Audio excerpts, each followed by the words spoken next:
مسرور خان صاحب فرماتے ہیں، سوچوں کے تلاطم میں کل ہم دونوں بہت دور تلک نکل گئے،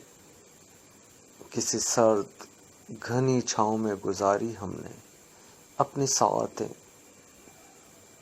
کسی حسین خیال میں الجھے رہے تمام وقت،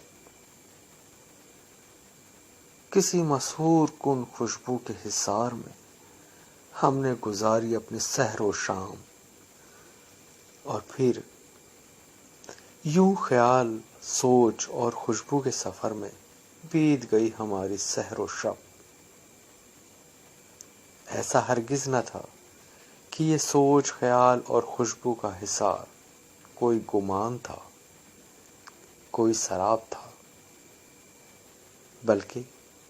وہ تو ایک خوبصورت سراپا تھا،